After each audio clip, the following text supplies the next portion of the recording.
afternoon and welcome again back to Conversations with Rupi and Friends.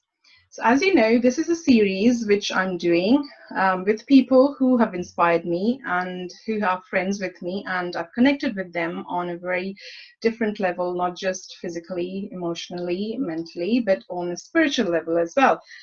And the next person I'm going to introduce is one such lady, absolutely powerhouse, and her journey since I've known her for now 5 years has been just a joy to watch. The way we met was through our business mentor. We were doing a retreat where we were involved in 3 days, and I think we were doing all-nighter.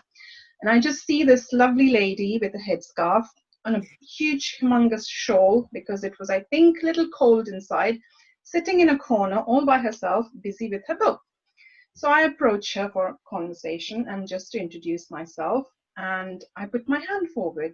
And the next thing which she said literally took my heart and made me a friend for her lifelong. Rupi, this is not what we do here. We literally hug out and introduce each other, and that's what we did. And I have to say, there's not been a moment where I felt that, you know what, she's a person that I do not want to be associated with. I literally see her growing from one level to the other, and it is a joy to watch her journey. So who am I talking about? I'm talking about Gozi. So who is Gozi? Gozi is a clarity coach and energy healing practitioner who is also known as the Queen of Clarity. She works with spirited entrepreneurs to help them ditch their inner imposter so they can connect with their superpower, clearly articulate who they are and what they do, and build a successful business.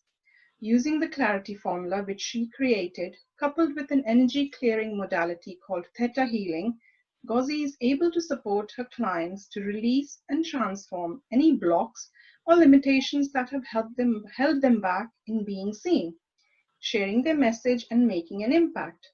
By releasing these limiting patterns, beliefs, and behaviors, her clients are able to gain clarity, build a powerful mindset, and take strategic, aligned actions to build the business and life they want.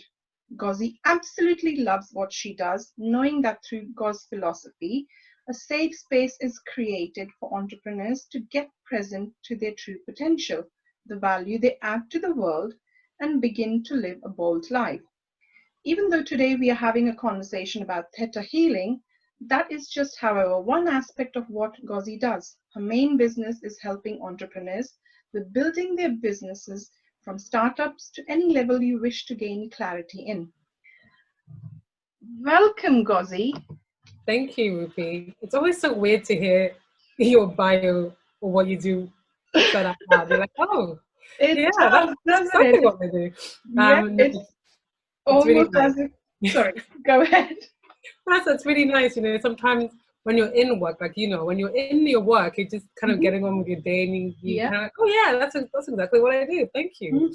Yeah, and it's you know, it literally is when we have to sit down and put, I won't say labels, but we have to describe ourselves at whatever stage of life we are in.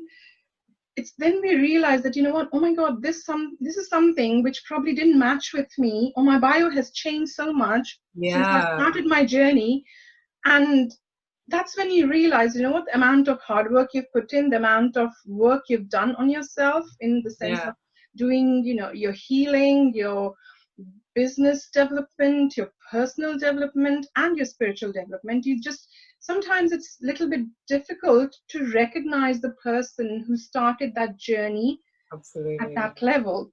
And then you realize, wow, you know, it's actually been a journey, and you've done that by just taking that one step every day, and building that foundation.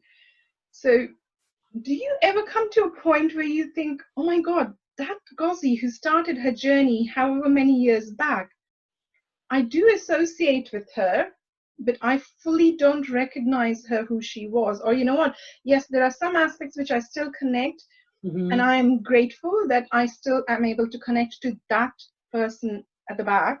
but I'm still happy that I'm progressing further and further Oh, every day. 100%, especially when I go through photos. So I always have that moment when I go through photos. I'm an avid, I love photography. I love taking pictures. Yes.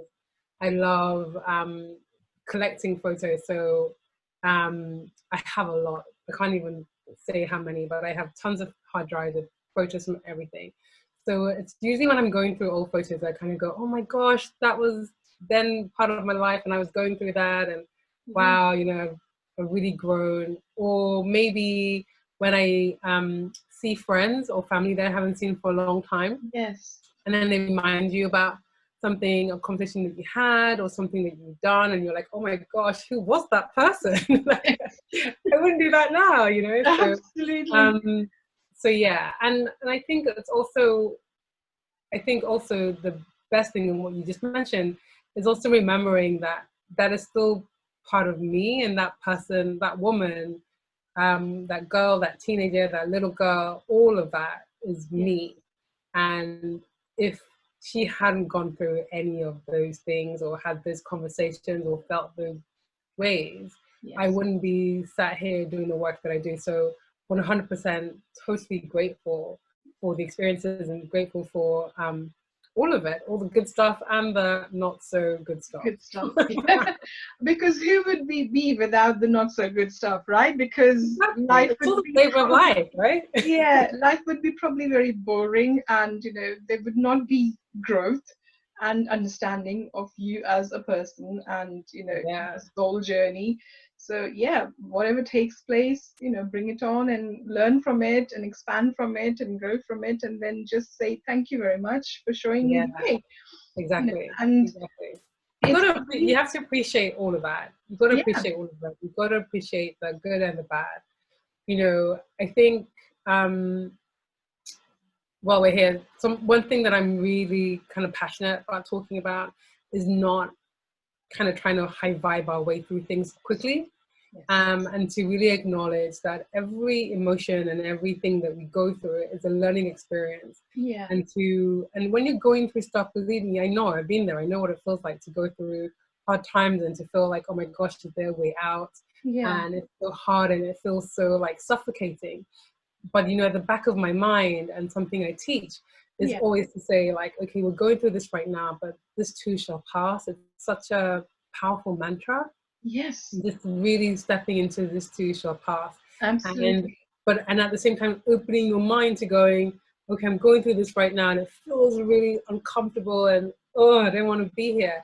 But there's obviously something here that I need to learn that's gonna really help me in my growth. So even through the struggle and the discomfort and the pain, to go, okay, what can I learn? Because that will really help and shape the next part of your journey. I'll share, you know, an example which I've been going through in the last couple of days. So Sunday, you know, after just having our breakfast around 10:30, I'm going through my social media, as you do, and I come across a post which literally, the minute I read it, I'm shocked. And you know, people who are from India and you know Asian background in that part of the world woke up to a very absolutely intelligent gem of a person from the Indian movie industry, literally choosing to end his life, you know, for reasons unbeknown, and just at the mere age of 34. And I cannot tell you, Ghazi, after the initial shock of few minutes, the rage which started in me, the anger which rose inside of me, and for the majority of the part of the day, I was super angry.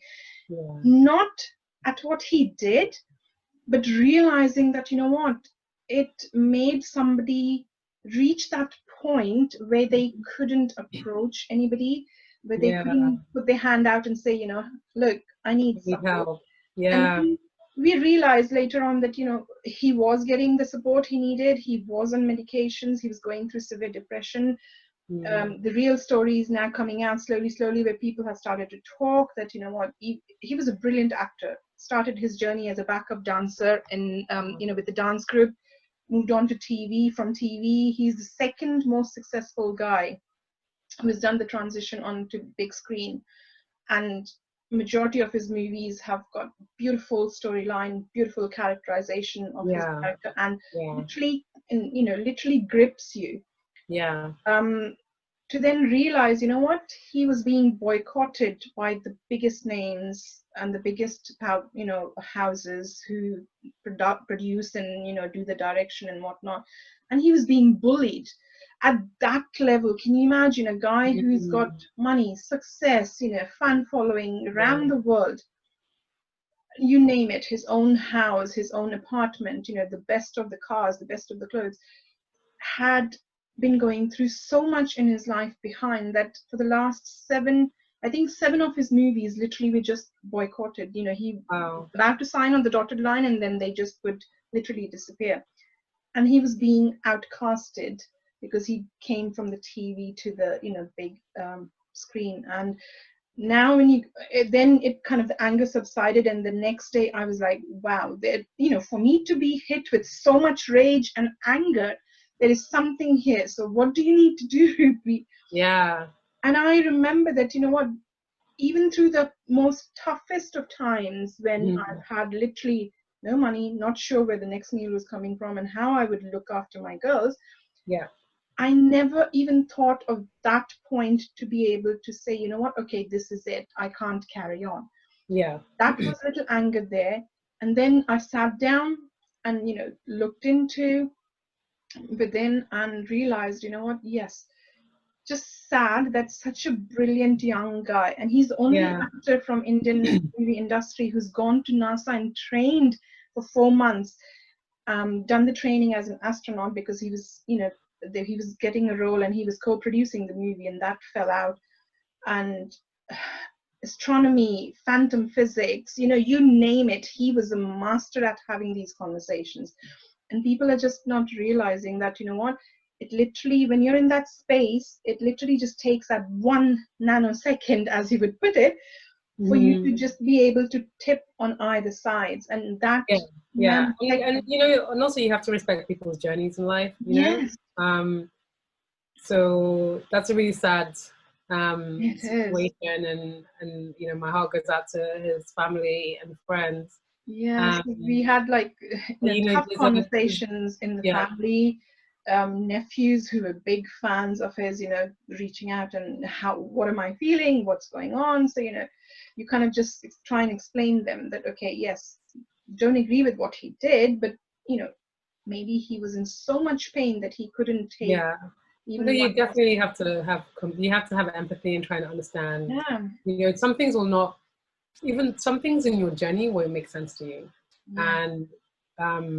And sometimes people spend a lot of time trying to figure out why things happen. And sometimes you just have to not really go into the why it's happened and look for the lessons. So it's really important to maybe not always ask why all the time, but start asking like, what's the reason this has happened for me? And because when you kind of turn any situation like that, regardless of what it is, on the head of like, okay, what is this coming to teach me? You know, this has turned up in my life at this point now because, and get interested in that. So not in the what's happening and like why it's happening to you, but like, what is it happening for? How is this going to empower me? How is this going to change my life? Does this need me to think about, you know,